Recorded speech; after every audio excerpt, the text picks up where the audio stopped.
The following program is being brought to you on the Voice America Empowerment Channel. For more information about our network and to check out additional show hosts and topics of interest, please visit voiceamericaempowerment.com.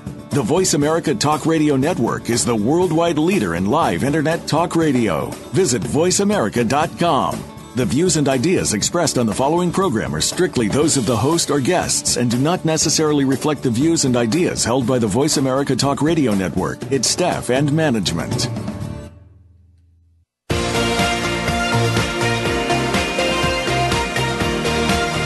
Welcome to Living Well with Ann Beal. Our show is a health show, a lifestyle show, and an empowerment show rolled into one. Get ready to hear some stories of success, healthy living tips, and suggestions to get motivated and live your best life. Now, here is your host, Ann Beal. Hi, welcome to Living Well with Ann Beal. I am Ann Beal, and today I have a wonderful guest on. His name is Freddie Milligan, and he's the owner-operator of Longhorn Crossfit here in Azle, Texas. He has been a personal trainer since 1995, and he spent the last 10 years in Los Angeles, California, training celebrities and high-level athletes.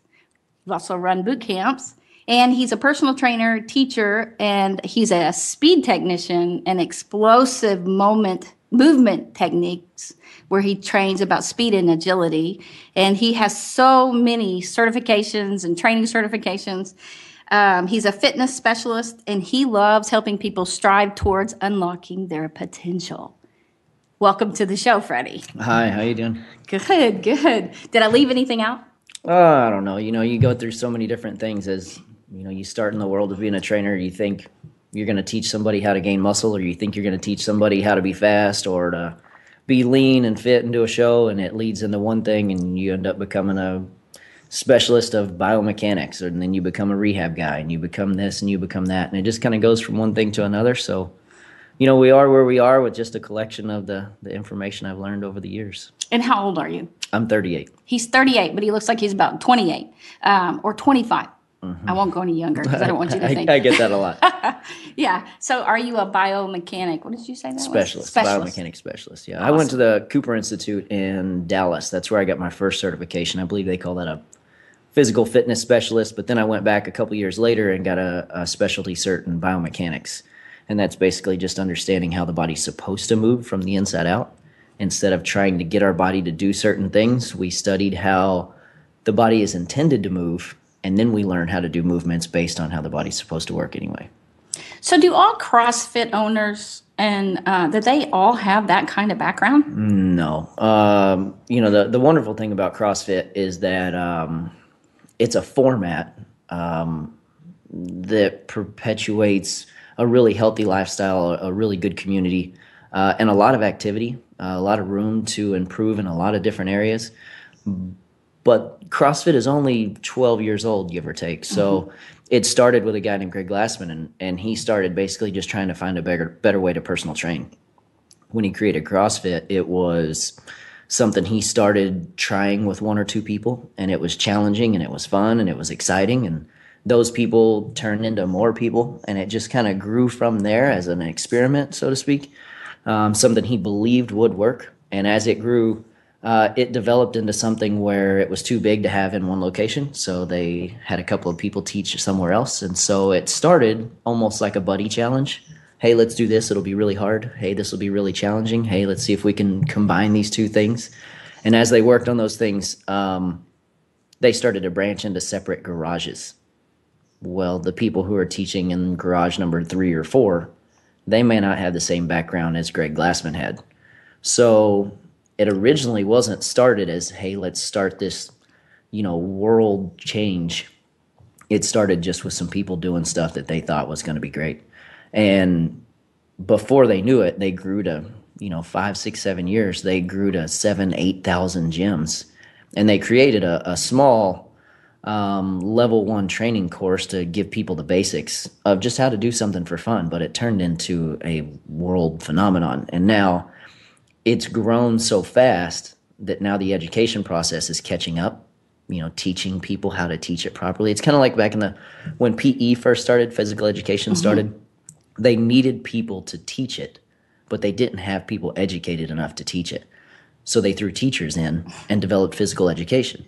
Well, teachers were teaching physical education, but they didn't know physical education. They weren't specialists. It is amazing how many PE teachers or even coaches out there that aren't in shape themselves. Oh, yeah. I mean, they're not necessarily people who personally use it or buy into it, drink their own Kool-Aid, so to speak. But they do, take some courses. But as I'm sure we all know, you can take a course and pass just about anything. It doesn't mean you know it, and it doesn't mean you live it. Well, you look like you know it. And I've been to your gym. I know you know it. I've been practicing it a long time. Yeah. I mean, I've only been in CrossFit for about three years or so, but the way that got started was over the years, because I specialized in so many different areas for short periods of time. What had ended up happening was, originally I just wanted to have huge muscles because I graduated high school. I weighed 90 pounds. That is a great story. Yeah, I wanted to be big. I found a magazine when I was 14, 15 years old that had a bodybuilder on the front, and instantly changed everything for me. I didn't even know human beings could look like that. My stepdad was huge, had big, giant muscles. And I didn't even know that was a big appeal to me as much until I saw it. And I saw it, grabbed the magazine, sprinted to my friend's house, told him about it, and we started training. We started reading everything we could in that magazine, and we started growing. But as that process went through, eventually I wanted to teach people how to lose weight. People wanted to be into bodybuilding, which is what I started in. And then people wanted to become faster. People wanted to become stronger. But they wanted it because did you obtain your goal? I did, actually. The first gym I joined when I graduated high school, I weighed 92 pounds. And I met a world strongman whose name was Blake Galtana. He's passed away now since then, but he was a giant man, like 6'8", 380 pounds, just a behemoth. Bench pressed 900.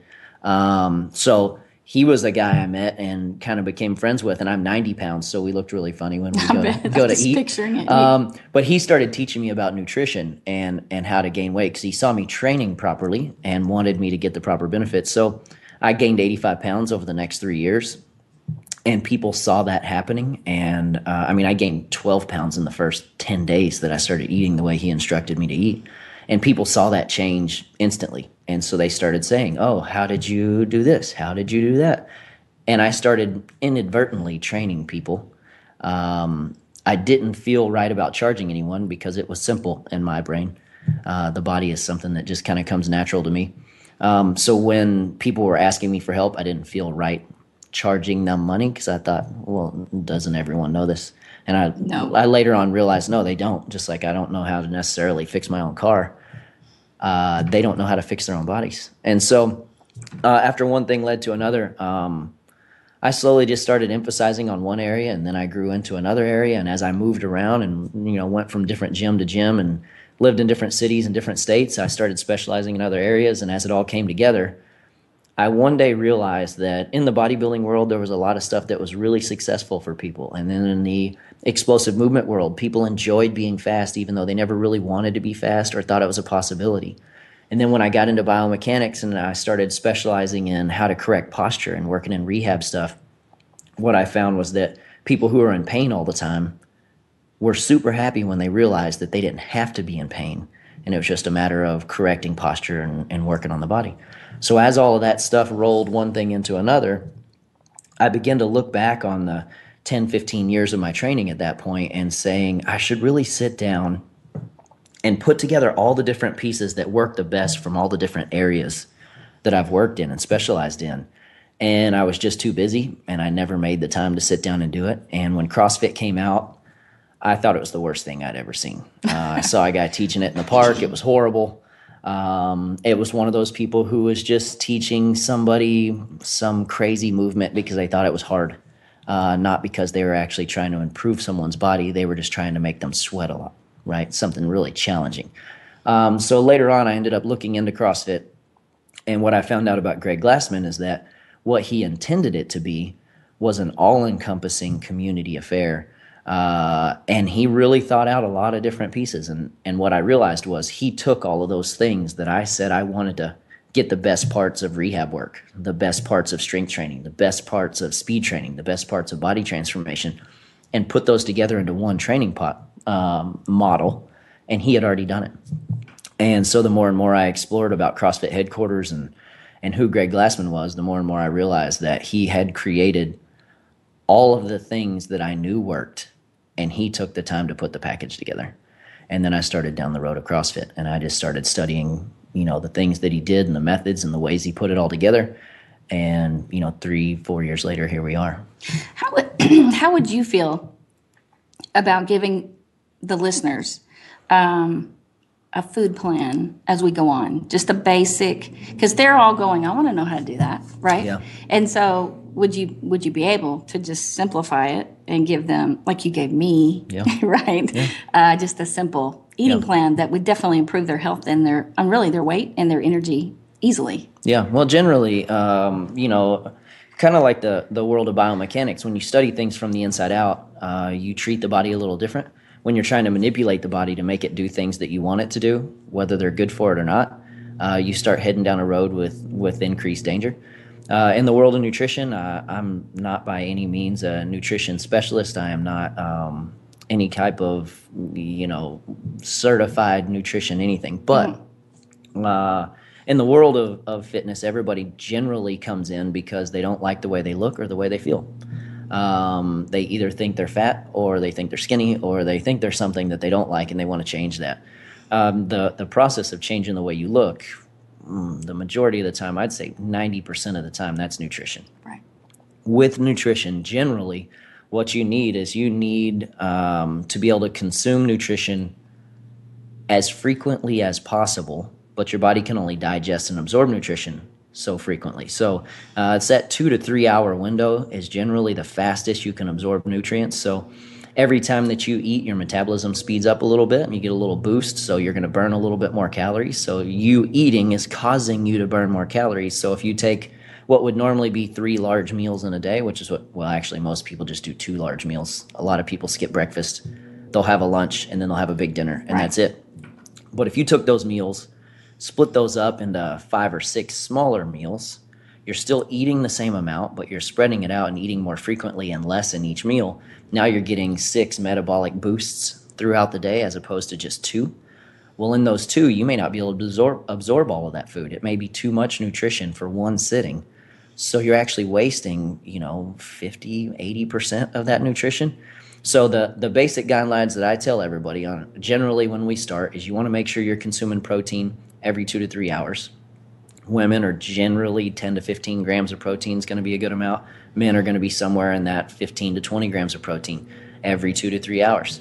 You want to make sure that you're consuming some type of fiber, some type of vegetable, some type of fruit. Almost everybody needs some kind of multivitamin, protein shake, fish oil. Those are the 3 things that I tell everybody that they generally need. But if you start on that guideline and you're working on every 2 to 3 hours, you're getting protein, you're getting vegetables, you're generally going to reduce the amount of carbohydrate intake that you have. And that's really what has made us fat. That's what's made us slow. That's what's made us lethargic. Because, carbohydrates affect a lot of people's allergies and they're just unaware of it. So they take in a carb thinking they're going to get energy from it. Well, it may not be a good carb and it may not be good for your body. Some people's bodies just don't respond well to carbs at all. So you take that in and it actually makes you a little more tired than it does make you feel better. So while people say, I'm carbing up, they don't necessarily need to do that. Most people have enough body fat stored up that they don't need to carb up. And carbs are very calming. Bad carbs, they do calm you. Mm-hmm. And I find people like with ADD or things like that, where they say they're kind of hyperactive or nervous, they'll have, a roll, like a croissant or a cheese Danish or something in the morning, and they feel calmer, right? But then they're also going to have that sugar crash later. But I think that they reach for something quickly to make them feel better for a moment, even though long term they feel worse. And so for you said 5 meals about? 5 to 6. I mean, I'm the people that I put on diets, like I have a police officer from Fort Worth. Right now she's on a diet and she has a day where she works almost 24 hours. Wow. She works one shift, gets off, goes to another shift, and she's up for 24 hours. On that day, she eats 12 meals. Okay, because every 2 hours. Yeah. And that's really the key, the every 2 to 3 hour thing. Mm-hmm. More than if you think however long you're up, if you eat every 2 to 3 hours, then that'll be how many times you eat. Right. Absolutely. And if every time you have protein, whether you have a protein shake or meat. It's or feeding the machine, eggs. right? Yeah. You're providing yourself nutrition as opposed to eating because you feel hungry or because you want to eat something or taste something or chew something. You're actually providing yourself what you need, like gas for a car. You don't put gas in your car just because you really want to. You put gas in there because you need to. Well, do you have any suggestions as far as protein shakes? Because there are a lot out there that are not very good. Yeah, my favorite that's out there, Advocare makes a really good protein shake. It's a little on the high side. Jason Witten would love you. Expensive wise, yeah. Oh yeah, Advocare is probably one of the best companies out there for nutrition. It gets a little pricey for most people on the shake side. It is a great quality shake. My favorite shake is called Dimetize Whey. You can get it for a pretty good price. If you buy 10 pounds at a time, it's like 60-something cents a shake. So would that be any kind of Dimetize, or would it be Elite? I know I've seen Elite. They make an Elite version. They make a Whey version. They make a casein version. I prefer the Whey one. You prefer the Whey. But some people don't respond well to Whey. So, it's one of those things you kind of got to try. When you start taking care of yourself and you start eating well, you need to pay attention to how you feel as you do things, and most people don't do that. So they don't know that, when I take this, my allergies flare up. Or, when I take that one, it makes me feel lethargic. Or, when I take that, I don't feel anything. Or I take this one and it makes me bloated and I feel like I can't go to the restroom, or whatever's happening. Most people don't pay attention to that, and we need to, because that's the only way you figure out what works best for you. But the Dimetized Whey is one of my favorites because it mixes easy, so you can pour it in a bottle of water and shake it. You don't need a shaker, which means you don't have to clean a shaker, and convenience is the key to eating well for most people. It tastes good. It mixes well. It's low in carbohydrates. It's high in protein. It's got branched-chain amino acids in it, which is going to help your protein absorption and other things like that. So it's really an all-in-one. And that one's much more affordable. You can get that at GNC. Where else can you get it? I think GNC just started carrying it. I normally buy it on bodybuilding.com or bodybuilding.com. Yeah, whatever website sells it. Well, and Kyle Brown has a great shake called Fit 365. You can get those online at striveforfitness.com.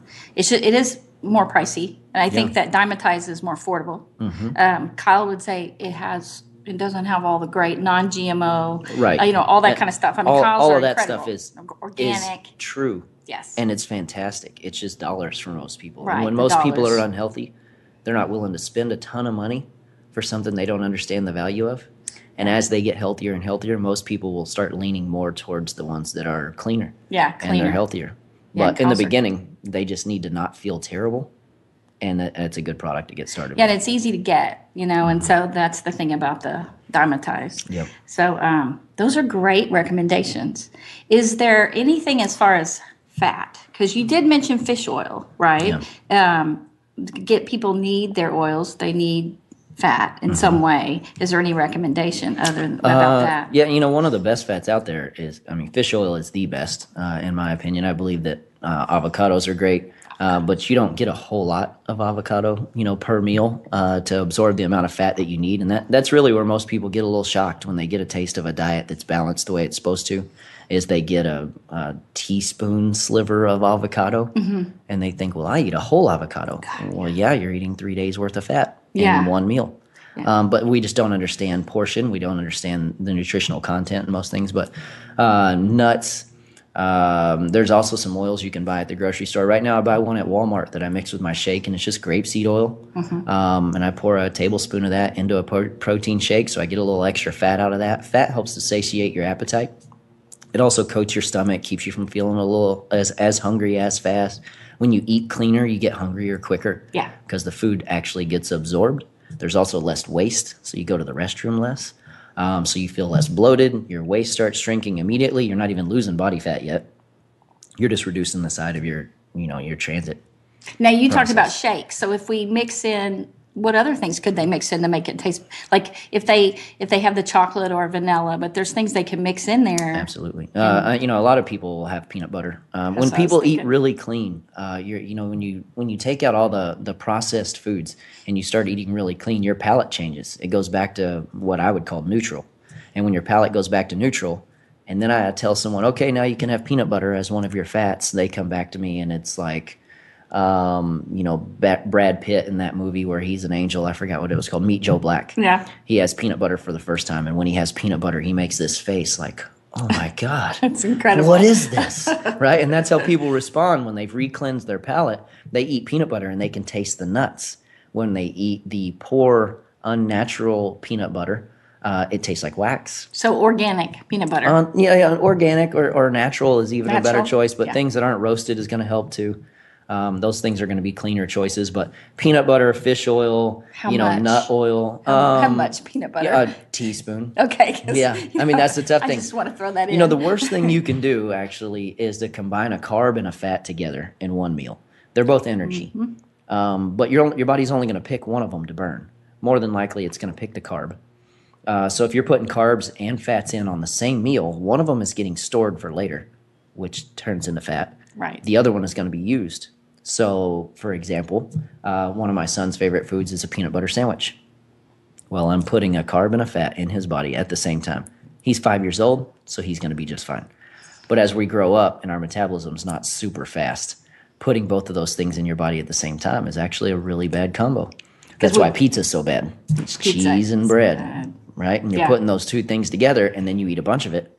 Well, you just stored a whole bunch. So what I tell people is it's like filling your car up with gas. You don't go and pump your car full of gas and then take a gas can and fill it up and put it in your seat. And then the next time you fill up another gas can and another gas can and another gas can.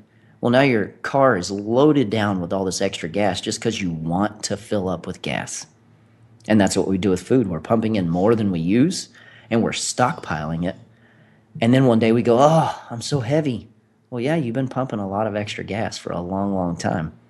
But I do think that the nutrition side, because people start CrossFit, then they ask you. Just pretty much everyone asks you eventually. Yeah. Everybody. Because when we talk about, Justin Packshaw, I had him on last week, and he said, never forget that humans are meant to excel. And when one starts realizing how capable one is and how adaptive the human spirit is, you will realize that anything is achievable. And that's what you love to show people, what they're capable of. You take an ordinary, what we would call, you walk into CrossFit, and there's just normal people, right? And they're all at different levels, but they still, within no time, start feeling so much better. People who can't do a single push-up end up, within a couple of months, they can do 10, and it is truly amazing. And so the nutrition side of that, you help them get the energy, and it's a quick way for them to feel so much better so that they can do more of the CrossFit. But there are people that don't change their nutrition. Absolutely. And they get stronger and stronger. So what happens with that? Like I said, if you want to change the way that you look, that's going to be mostly nutrition. You add in all the exercise with it, and it's going to help to speed that process up. But if you come in and you continue to eat McDonald's and you eat all this food that's really unhealthy, and you eat it regularly, it doesn't mean you can't get stronger and you can't get faster. You absolutely can. That's training, and that's consistency, and that's just the process of putting your body through that resistance and that effort. So you can come in and be 400 pounds and train like a madman every single day, but we may burn 500 calories in a workout. Well, you could go to McDonald's and eat 2,000 in about 15 minutes. One burger can be more than 500. Yeah, a normal value meal at McDonald's is almost 2,000 calories, especially if you add in a soda with that. So you go and you do something like that, well, that's going to take you 4 days to burn that off, assuming you're not putting more in later, right? So for somebody who comes in, you can always out-eat your workout, always. I mean, you could go get a Starbucks drink, and that's only 450, 500 calories.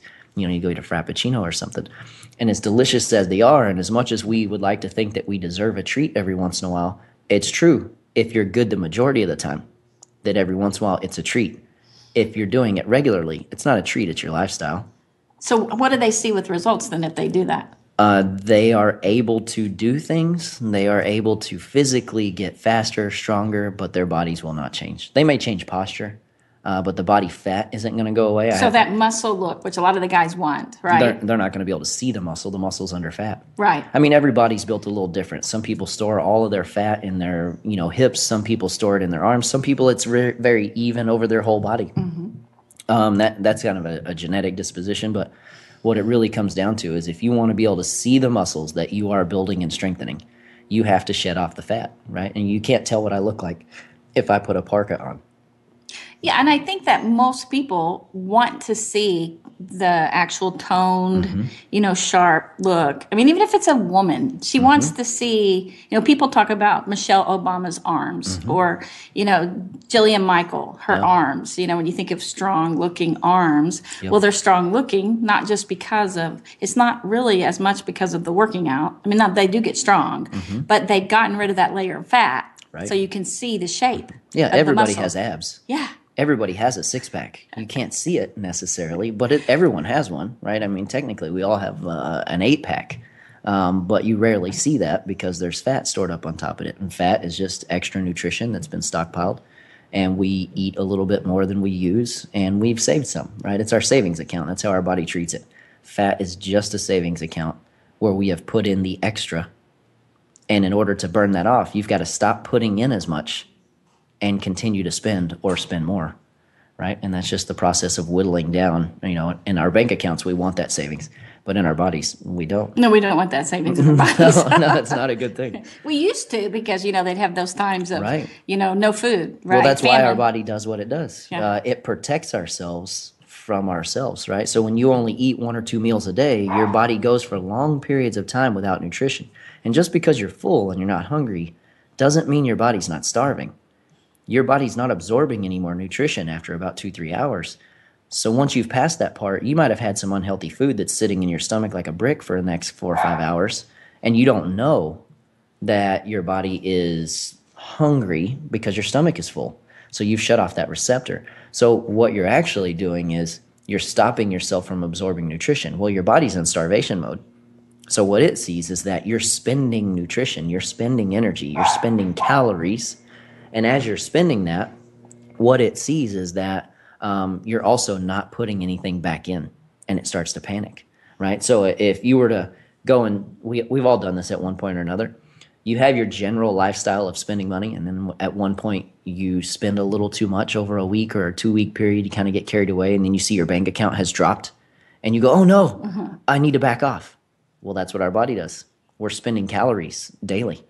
And we're not putting it in regularly, and our body is monitoring that savings account regularly. So when it sees that the savings is going down and that you're still continuing to burn and burn and burn, it panics. So when you go long periods of time, 5-6 hours without eating, your body considers that like, I haven't received a paycheck, but we're still spending. And it tries to stop the spending. It tries to get you to stop burning body fat, which is your savings account. Well, and I think that is what's the most frustrating thing. People that don't eat a lot, they get so frustrated they don't lose weight, right? And the metabolism has slowed down. And I think that especially as you get older, it doesn't burn as fast. But Absolutely. There are people of all ages at CrossFit that have really toned immensely.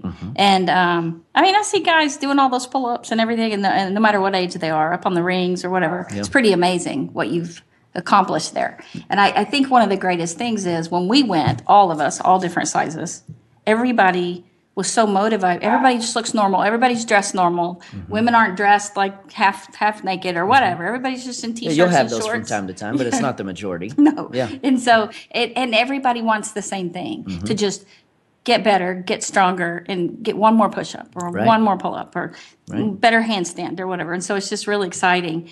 So when we come back from the break, I want you to talk more about the actual workout side of what people can do at any level to get stronger and get better, because CrossFit is so simple. Yeah. And if people watch CrossFit Games, I don't know if you guys have seen the CrossFit Games, you're like, oh my goodness, no way, absolutely no way. But when you look at where people start and in the gym there, it is amazing. Anyone can do anything. Yeah. And so right after break, we want to talk about that, and we'll be right back with good. Living Well.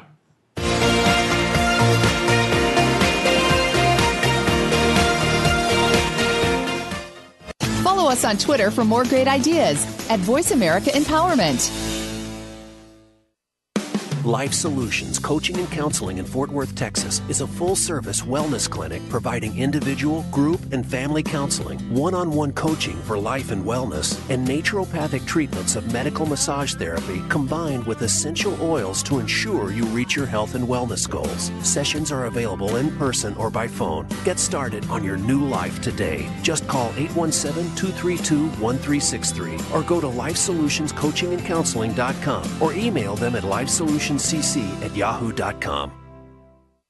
Most married men experience frustration because there are things they want from their wives but don't know how to get them. Nothing seems to work. Desires are unfulfilled, fantasies unrealized, and relationships become stagnant. Men are desperate today for a richer, deeper, more satisfying, and intimate marriage. Dr. Jim Slaughter teaches men how to have the passionate, fulfilling marriage they've always wanted. Call 817-991-4964 or email jslaughterphd@yahoo.com to begin transforming your marriage into what you want it to be. We're on Facebook along with some of the greatest minds of the world, and that includes you. Visit us on Facebook at Voice America Empowerment.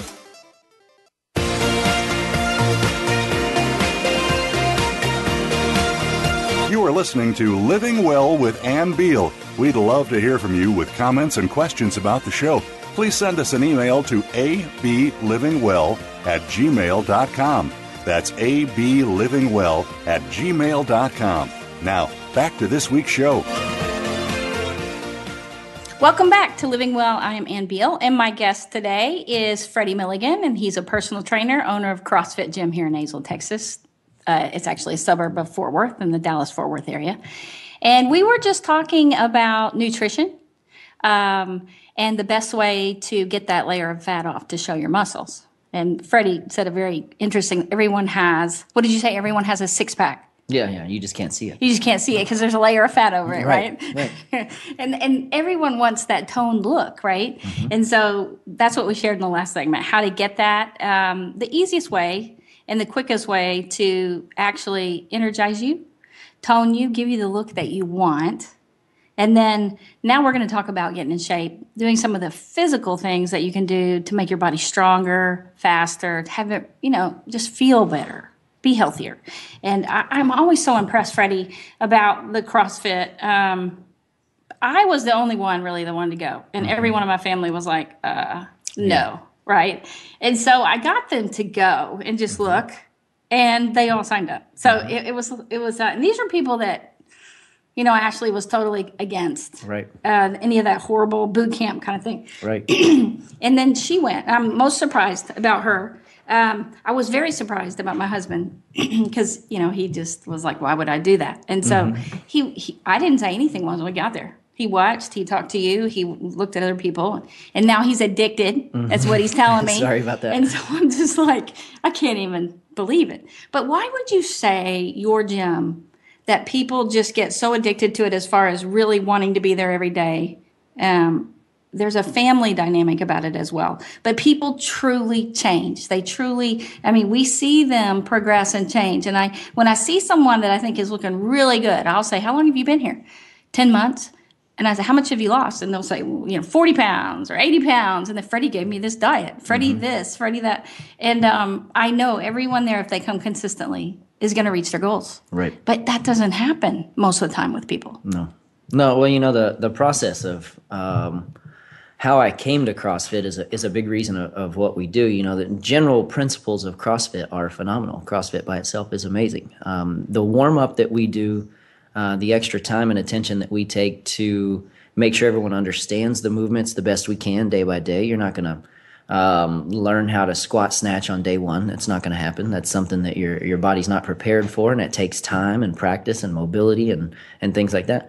But the process and the effort that we put in to making sure that you understand what you're doing and that you're properly warmed up, that's my background. That's not a CrossFit thing. I love CrossFit. CrossFit was intended to be done, I believe, the way that I'm doing it. But a lot of people just look at it like a hard workout. And so, unfortunately, there are some bad sides of CrossFit out there because it's just like a mechanic. You can have good mechanics. You can have bad mechanics. I just posted on my Facebook yesterday. I reposted a video that is my worst nightmare. Now, is that the Longhorn CrossFit Facebook? Yep. I posted on there. Somebody had posted a video that a CrossFit played of these people lifting weights, and they were being coached and encouraged through the most horrendous, terrible technical thing that I've ever seen. And I went on and left some comments. I don't regret leaving those comments. It was really terrible. Because they can get hurt. Oh, yeah. It was extremely dangerous. They were coaching effort, which is admirable, but effort under heavy load and poor mechanics is going to knock somebody out for weeks, months, or years because of an injury, and then how much have you helped them? So effort is one thing, but being able to do things well is another. So what we try really hard to do at our gym is to build that sense of community, to constantly work towards eliminating negative self-talk and working towards the option of believing in yourself, the option of, instead of assuming that you can't do things, how about we try it? How about we just see what happens? And just let yourself be surprised. Don't just assume that you can't do it. And so I work really hard, and especially in the beginning, first couple of months when we opened this one, we worked really hard at not allowing people to say negative things about themselves. And in doing that, everybody became really encouraging, and we built this community that was really, really tight. And because we all have gone through such a dramatic transformation ourselves, we're excited when someone comes in who's really out of shape and, they're just a hot mess and super confused, and they think they're too old or they're too fat or they're too slow or they're whatever. We all recognize that in them, and we instantly want to help them go down the road we just went down, because in a year from now, they're going to be working out side by side with us and pushing us to go faster or heavier or to not take a break. And they're going to be one of our workout partners. And so that sense of community is, we're not one of those things where we develop cliques. There's going to be certain people that'll get along better than others, but generally we want a big family where we can all be pushed in other ways, because there's not too many of us who are going to go to the World CrossFit Games, which you mentioned before the break. And the CrossFit Games, by the way, are a test of fitness, not so much a picture of what CrossFit is. Those are people who think that they are the best in the world at anything that you throw at them. And they work their way through the Open and regionals, and they make it to the World Games, and they get to be tested there. And the person who can withstand any of those tests ends up being the fittest man or woman on earth. That is not a normal day at CrossFit. No. The normal day in our CrossFit is you come in, you go through a warm-up, you go through teaching time, then you start practicing your movements, and we jump in and do a workout together as a group. But your warm-up, that is the one thing. Like the warm-up, the first time I did it, because you spend how many sessions? Five on-ramp sessions. 1 hour sessions. Yeah. One-on-one, training people just to get them ready for just the class. For the warm-up, really. Right. Yeah. And the warm-up itself, the first day, I went through the warm-up, and I thought, okay, that was a good workout. And then Ashley said, that's the trainer, okay, now we're going to start the workout. And I was like, what? I know. When I first started, before I opened my own CrossFit, I didn't think I was going to open one until 2015. I ended up opening at Longhorn Crossfit in Azle in 2014, but I had already drawn out a year's worth of programming.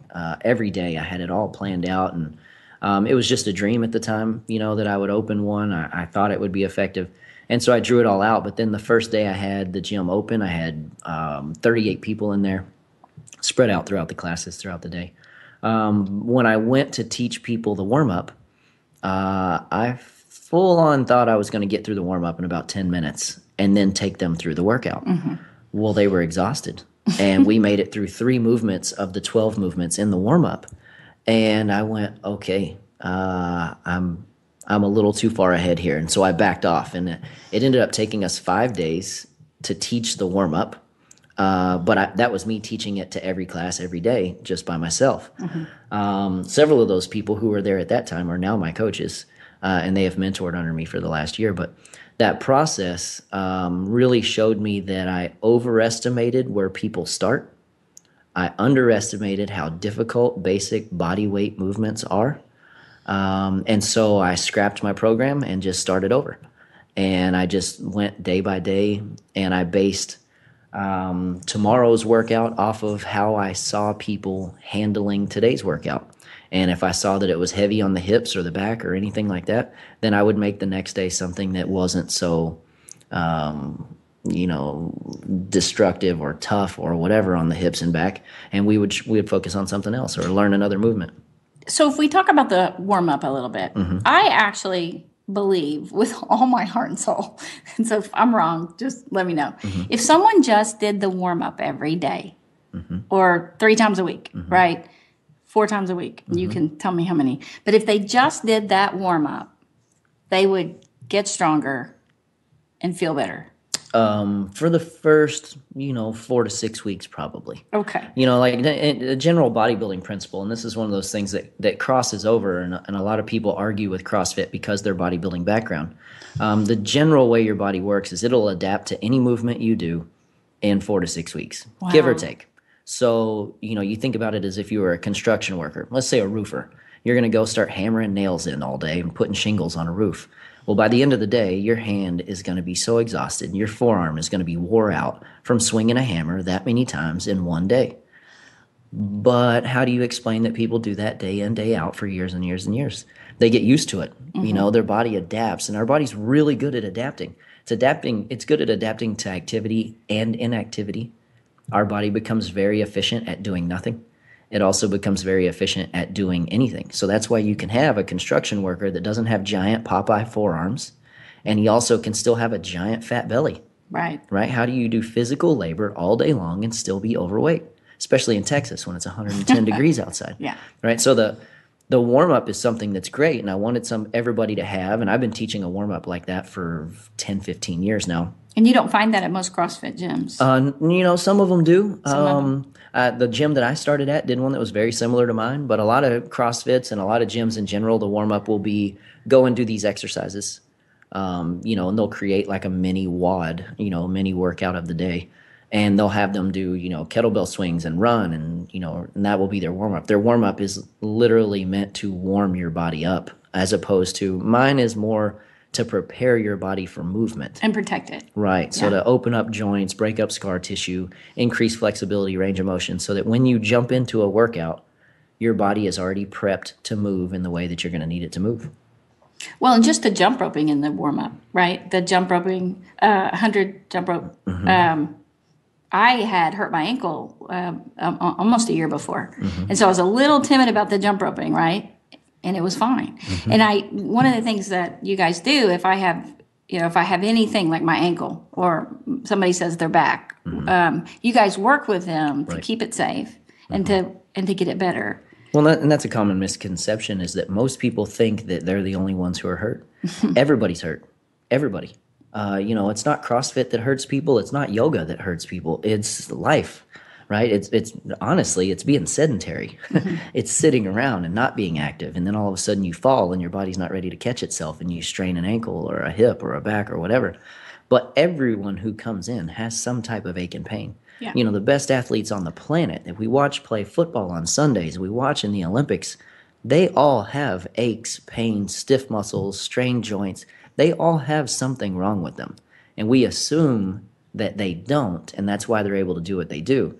Nope, they just figured out a way to deal with it, work around it, make it better, and just handle it. And that's why if you're hurt or if you're in pain, don't stay home. The best thing to do is to come in and work out, or at least work on some mobility for the day. Or stretching, or whatever you need to do. Like even if it's the shoulder, you have exercises for that. Yep. And so a lot of people think, I'm hurting, I can't go. And so what Ashley would say is don't stay home. And that's what you should come. And that's what Jim's trainer, Nick, was saying. Come on in. And it really surprised him that by the end of the workout, and definitely the next day, his shoulder didn't hurt anymore, or his knee didn't hurt anymore, or his back didn't hurt anymore. Because it just seems to go against what you would think, right? Yeah. So if you were going to give just an average person out there some of the workout, like a basic, if they're not near Longhorn CrossFit, okay? What would you suggest? Some basic workouts for them that they could do? Generally the best thing the thing that people need the most is support for the midline, something to strengthen their core. So, the abdominal muscles, the oblique muscles, all the stuff in the lower back, glutes, thighs, everything from the rib cage to the top of the knee. If we could train everything in there, that's the best thing we can do. So generally, if you're at home, we live in this digital world that has access to everything. Oh, yeah. You can YouTube any video you want on any movement you want. And one of my heroes, his name is Kelly Starrett. How do you spell that? Starrett, it's Starrett. He wrote a book called Becoming a Supple Leopard, and what the book is geared around is how to increase mobility, how to do things properly. Well, he also was challenged to make a video every day on YouTube on a different body part or a different injury or a different strain or a different movement. And so if you go search Kelly Starrett on YouTube, you can literally look up any exercise, especially ones that involve CrossFit or body weight. Look up any exercise you want, and he's going to teach you how to do it, but he's also going to teach you the proper range of motion. And if you don't have the range of motion or it hurts when you do that movement, it doesn't mean the movement is bad. It means you've got stiffness or swelling or inflammation or something like that going on in your body. He teaches you how to fix that or clean it up at home. And he can teach you how to do everything properly. And he's got 700, 800, 1,000 videos maybe now. Wow. And you can literally search for anything you want and find it. And he can tell you how to do it. But the best things in general, squats, sit-ups. You know, I hear from time to time that doctors will say, oh, you know, you shouldn't squat anymore. Well, what am I supposed to do if I drop my keys?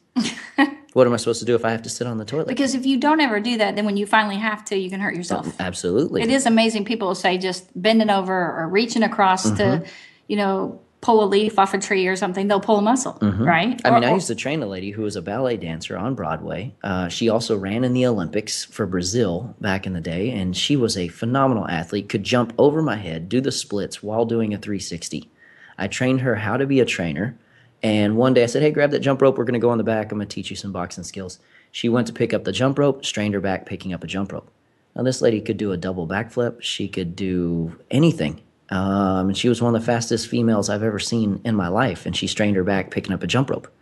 It can happen during anything. Well, but that says something about your warm-up that I find now. It does kind of include anything that you might do during the day. Yep. You know, and it's these movements of just leaning over, stretching this way, stretching that way, you know, and it does seem like you help people if they did that in the morning, right? Do you have a video of that warm up anywhere? No, not yet. We've been fine tuning it over the last year and a half. We've taken some things out. We've added some things. We've just about got it exactly where we want it to be. We've got a couple little tweaks that we're going to add in there. You know, some of the stuff that we do in the warm-up yes, it's geared towards getting you used to the motion or the movement that you're going to do, but really I designed it to prep all the joints and the muscles that you're going to need. You don't necessarily have to do every movement you're going to do.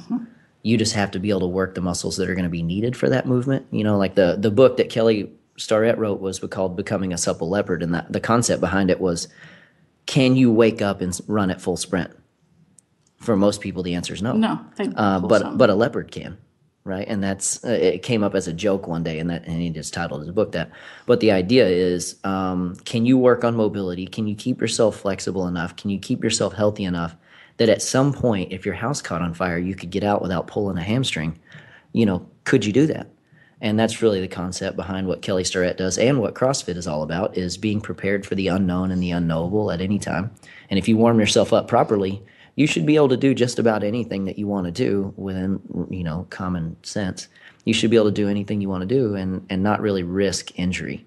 Well, and two of the movements that we do during the warm-up, the push-ups, I was like, it has on there 10 push-ups. I was like, oh, okay, we'll see. Because I used to be able to do push-ups, right? And so, you know, you guys teach the snake that you lay and then you just, how would you describe it? Well, when you lay down flat and you go to press yourself up, your hips come off the ground after your chest comes off the ground. And I have people do that as opposed to doing what was classically called the girl push-up from your knees. Because it's very easy to go from your knees and keep your hips up in the air, and you're not strengthening core, and you're actually pressing using a little more shoulder than you are pec and tricep.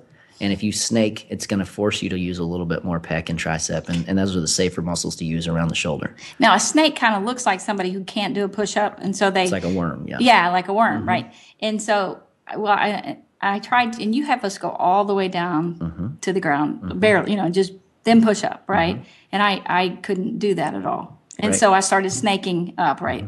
Well, one day I went, and I don't know, maybe in the second or third week, and I saw that people weren't going all the way down, you know? And so I thought, oh, I can do that. So I did 10. I was so amazed. Right. And I was like, wow, I did 10. And so I mentioned it to Ashley, and she said, That's not the right way. You will get stronger if you snake up until you can go all the way down and push up. Right. Don't do it that way because you Right. won't get stronger. She goes, it looks good. It may make you feel better.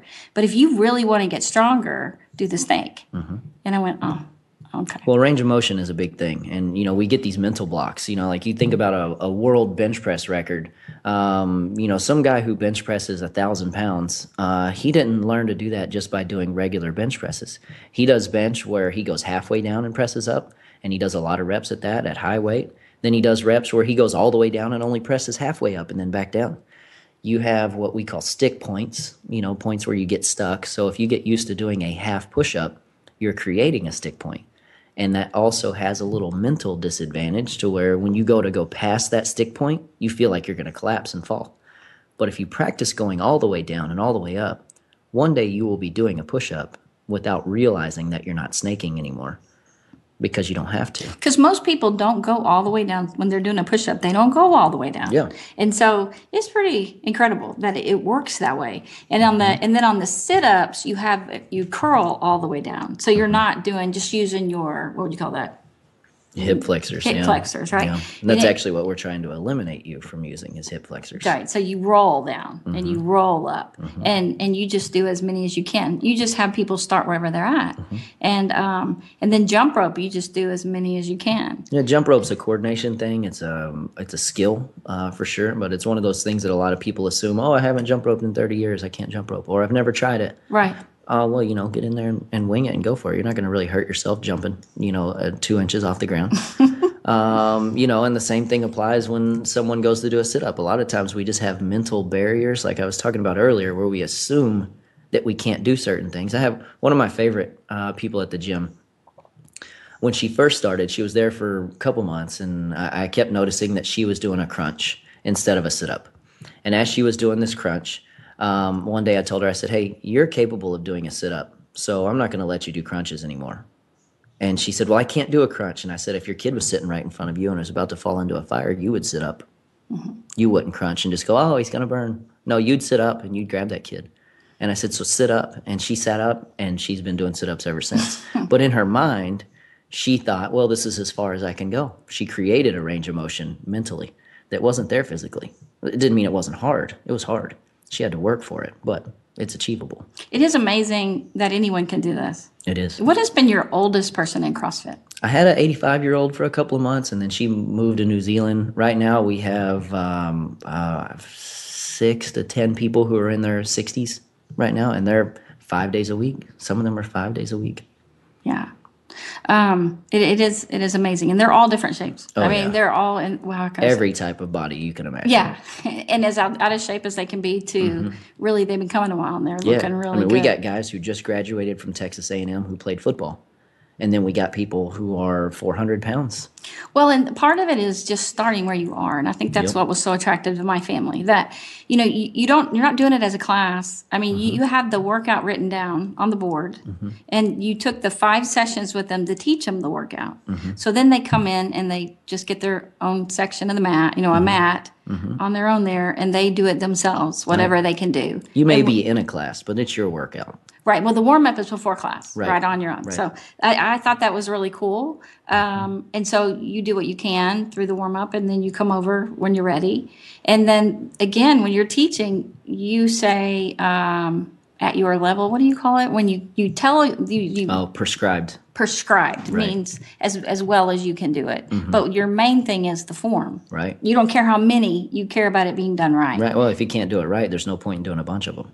Yeah, isn't that funny, though? I don't think most people would have thought that. And the people that, like, if you're competing in the gym, because I don't yet, but there are people that you compare the weight and all that kind of stuff. It's the people who do it right and do fewer that end up beating the people who did it wrong and even maybe heavier and did more. Absolutely. Well, there's a movement standard, and the standard is created, 1, for what's best for the body, but 2, for what is fair and measurable. If you do a squat that only goes down 3 inches and I do one that goes down 2 feet, and then you say you did more squats than me, you may have. But my squat moves 24 inches, yours moves 3. So you end up winning. So I'm moving farther than you are. But if we don't create a standard, then people stop working to to win. They stop working to be better. They stop working to compete because it's not fair. And the standard is to help you truly stay safe, you truly get stronger, and you get better. And our prescription workouts are written so that people can see what we're capable of, not so that they have an instruction of what they're supposed to do. So if people were going to reach you, what would be the best way to reach you? Probably my phone number, 818-804-8353, or you could always go to longhorn-crossfit.com. There's a contact us button on there that you could send us an email from. You could send an email to longhorncrossfit@yahoo.com. That all comes directly to me. So if there's anything you had, questions, any concerns, or if you just wanted to try it, even if you wanted to try it in another state or another town, I'd be happy to tell you how to do that and what CrossFits are around. They are everywhere now. So there are some that are better than others, and it's pretty easy to figure those out. I am so glad to have you on. This has been Thank wonderful. you. And I think that you gave people a lot of insight of some basic things they can do to get healthier. And really your desire to help people accomplish and strive for unlocking their potential because they don't know what it is. Right. And so in closing, when you think of potential, what do you usually think of with people? I think that everybody doesn't see what they're capable of. I think secretly we all have a wish, right? If I were a genie and I could snap my finger and give you a physical ability, what would you pick? Would you ever say that to me if I wasn't a genie? Probably not, because you think it's ridiculous. Why not strive for it? Why not strive for it? Why not? Yes. Right? What if you get it? Yeah, what just if you go don't? for it. If you don't strive for it, you know you're not going to get it. Right. If you do, you might.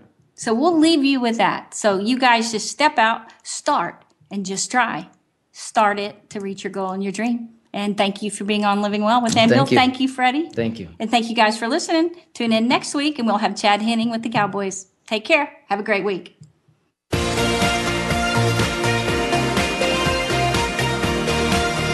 Thank you again for joining us. Living Well with Ann Beal airs live every Wednesday morning at 7 a.m. Pacific Time, 10 a.m. Eastern Time on the Voice America Empowerment Channel. We can't wait to see you again next week.